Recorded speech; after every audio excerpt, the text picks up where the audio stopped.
Monopoly by Grit. Welcome to another episode of Monopoly. Here we are, Season 6, Episode 4. Today we have a very special guest. We have Saul Burston, Relationship Manager with realestate.com.au and realcommercial.com.au.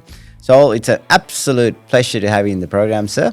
Thank you for joining us. Thank you. Can we have a little intro about yourself first before we move on to some of my questions? Yeah, absolutely. Thanks firstly for having me on. As I just said, I'm an avid podcast listener, so to be actually on a podcast, Very first one.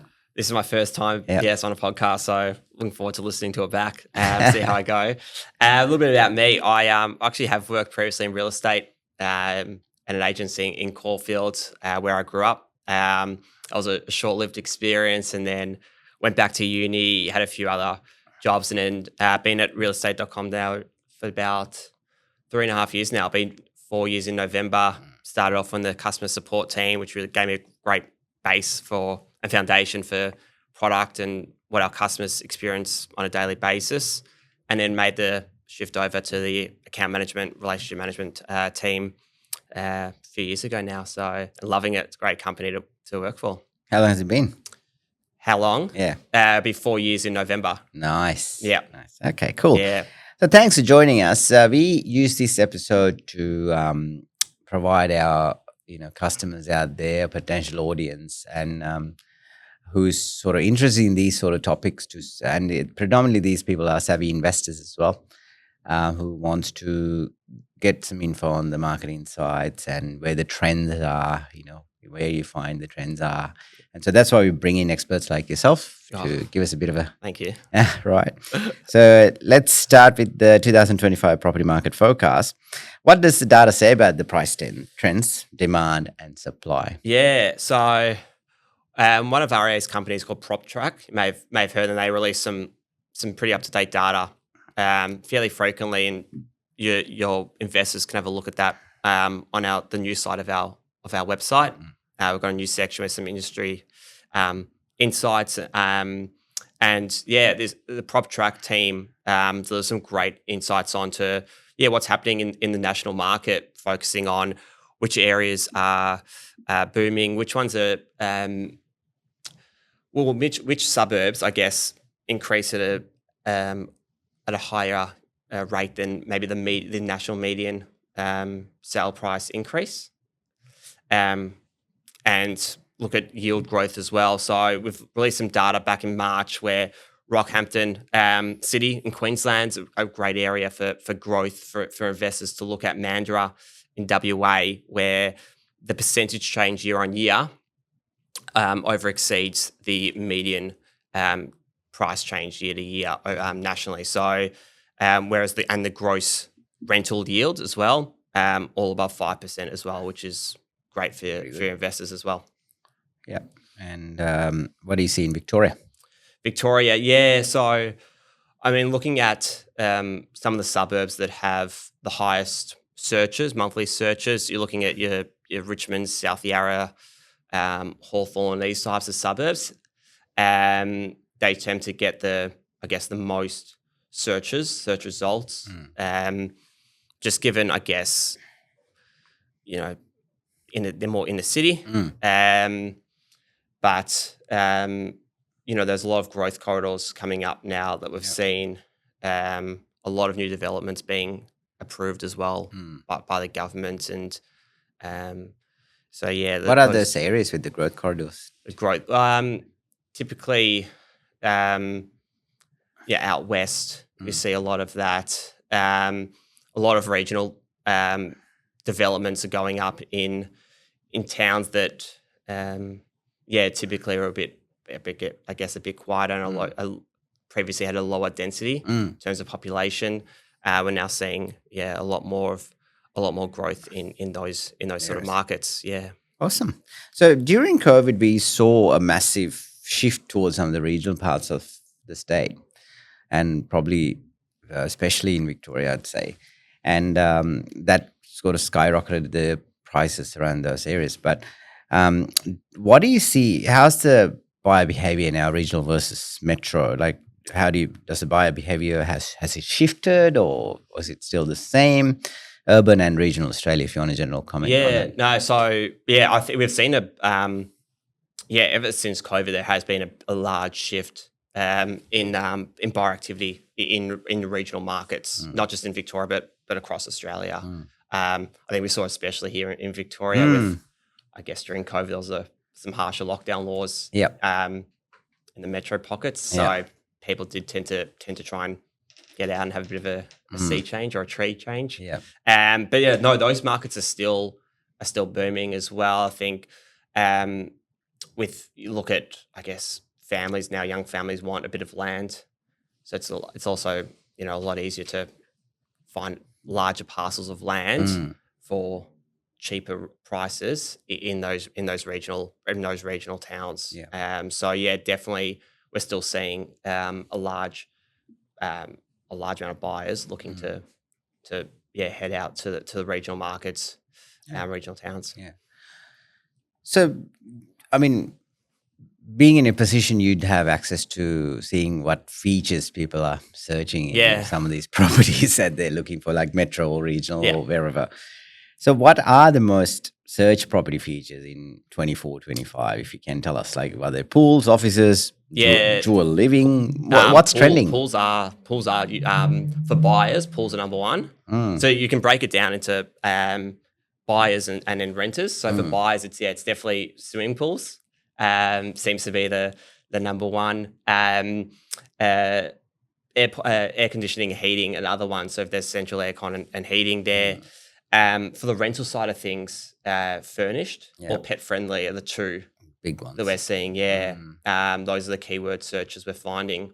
Okay. I guess as well with furnished. That's interesting for renters. Yeah. Wow. Yeah, I guess if you're hassle of moving stuff. If you don't have if you don't have furniture yourself, if you're coming internationally, perhaps international students. Yep. So that's pretty common. Yeah. What's actually one of the most common things for rental properties. Okay.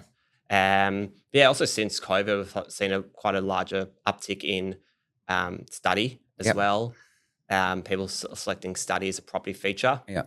Given that there's now great flexibility to work from home, so people are looking for that extra space, either like a rumpus room or a study. So if you do have other agents that listen to your podcast, I'd recommend you listing as many of the property features that listing has, because both buyers and renters, when they are searching, if they have got prerequisites on what they want out of their home, they're going to be selecting those features in the filters. Searching in the filters. Exactly. Yeah. Exactly. Right. So that's a good thing to know. That. Yeah. And furniture, I've never furnished. imagined. Yeah. Furnished is I was having a look at that today. Yeah. Furnished for renters is a pet friendly swimming pool as well for renters are the big ones. And then on the buy side, garage, swimming pool, and air conditioning.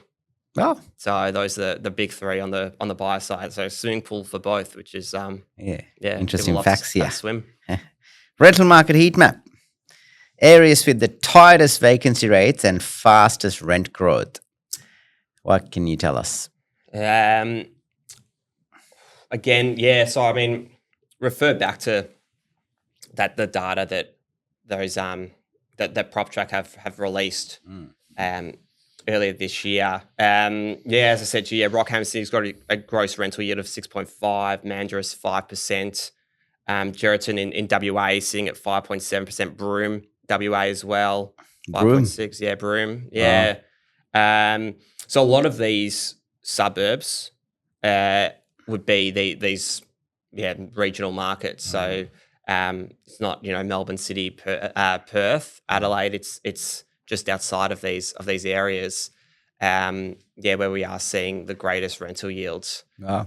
So if you've got investors, definitely recommend checking out.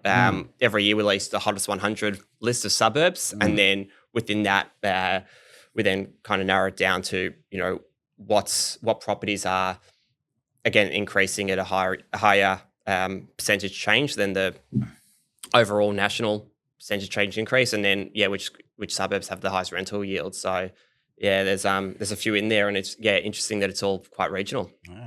We did discuss the filters before, but searcher behavior, like if we took a deep dive into this, how do people use the filters? What keywords are they putting into most of these, especially buyers, if I can ask you, and what categories? What are the buyers looking for? Well, they're looking, So, as I said, swimming pools was a big one there. But what we do now and you would know this as well, being on, having access to some of the data that we share with our customers, is that we actually give our agents recommendations on how they can make their listings better.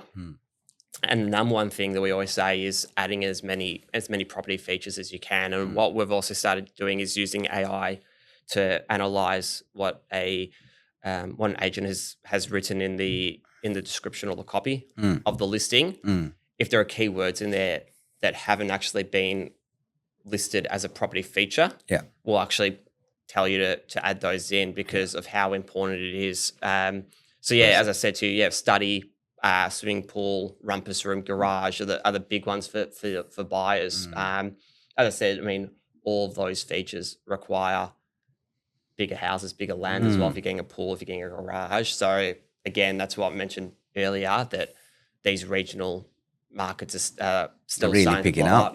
Because there's greater access to land there and build Interesting a pool, when have a pool. when I asked you what the hot suburbs are, none of them are in the metro region.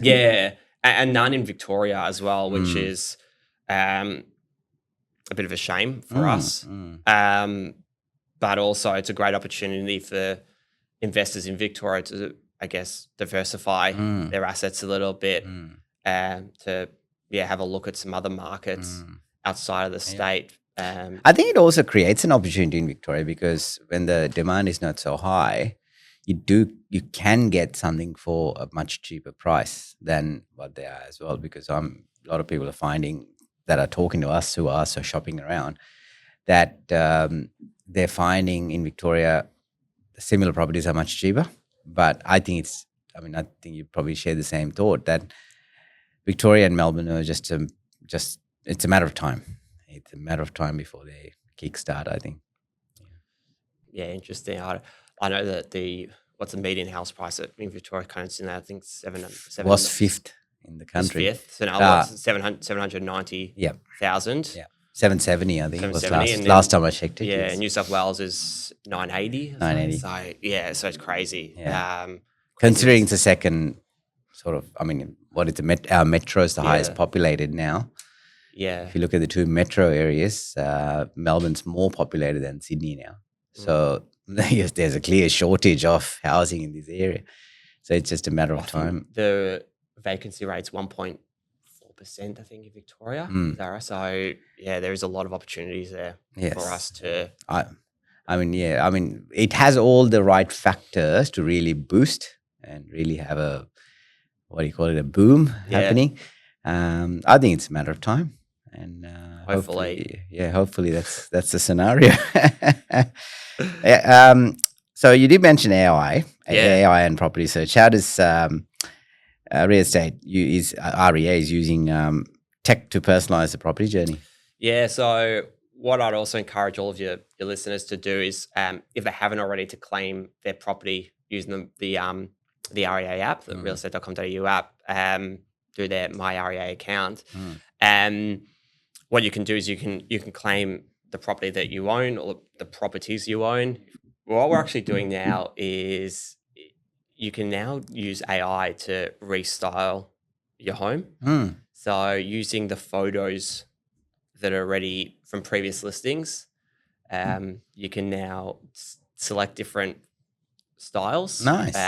Rustic or contemporary and things like that. And you can actually now, if you're interested in renovating, or starting to think about renovating, you can now use our app to see what your kitchen would look like with a different design, or what your bathroom would look like with a different design. So using AI in that sense. Well, you could use these tools to have a look to see what it might look like with a different design. Wow. So that's on the I guess, on the consumer side of things. And then, as I mentioned with you, with the customers, what we're doing is we're analyzing your listings and we're providing you feedback on how you can make the listings better. So you're jumping into your back end system and having a look at at our recommendations. So, and then on day, I think it's on day 10 of the campaign, we'll actually say this is actually how we think the photo order should look based on how long the buyers are spending on each photo.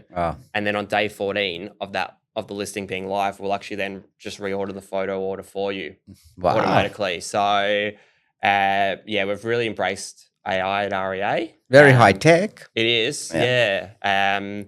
so there's a lot of cool features that are already in market, and so you could have your entire portfolio there as an investor and just all the properties. 100%. Yeah, definitely. And they'll show you the value. They'll show you the value if you're looking to sell. If you think about selling, you've got the top agents in that area that are. We actually had a look. Me and another guy in the office, and I'm in an apartment. He's got a home, and we're in a similar area. We're both living in the same suburb.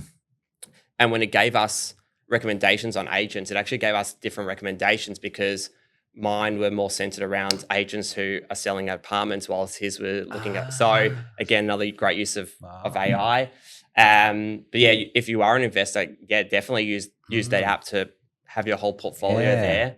Give you some handy tips. 100% on how to manage it better. Isn't it? Yeah, Awesome. 100%. Right.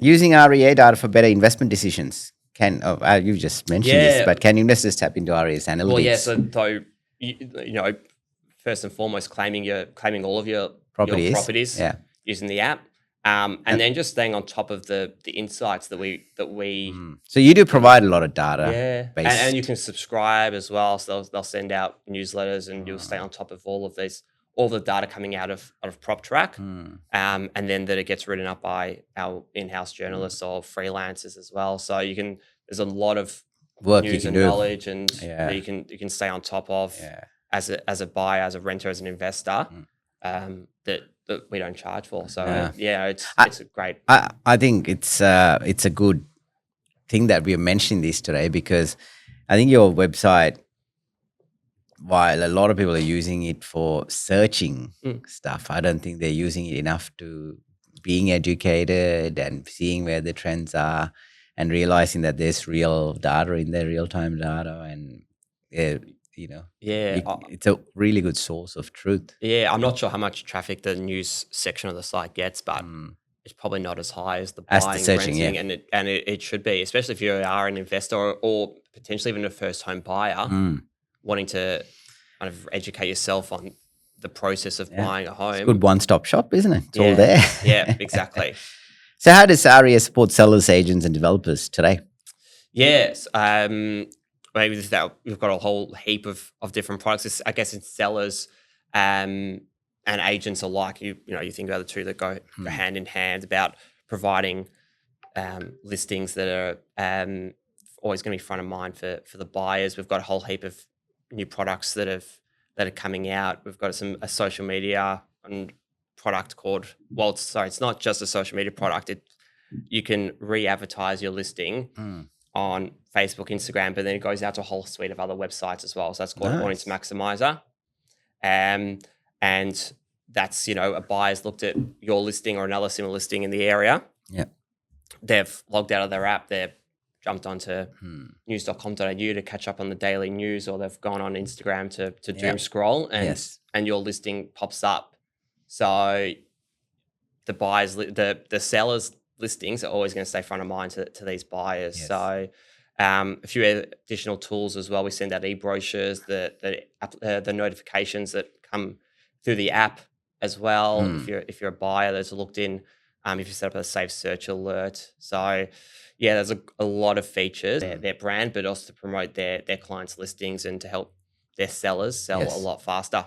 Awesome. Yeah. Well, you come in and given us some very, very handy info. Things that I even learned through this conversation. I need to navigate on this side a bit more, I think, as I was thinking while we were going. So I need to get in there and, start putting in some of my properties in there, and then also encourage others to do it, because there's some good... Seems very interactive. Yeah, well, 1 in 4, I think I mentioned 1 in 4 Australians or home owners have claimed their property. Nice. So it's definitely a popular tool, and definitely encourage you to get in there and have a look. Absolutely. Yeah, Saul Burston, thank you so much for joining us. Thank you very much. It's great. Yeah, great having you. Thank you. Thanks.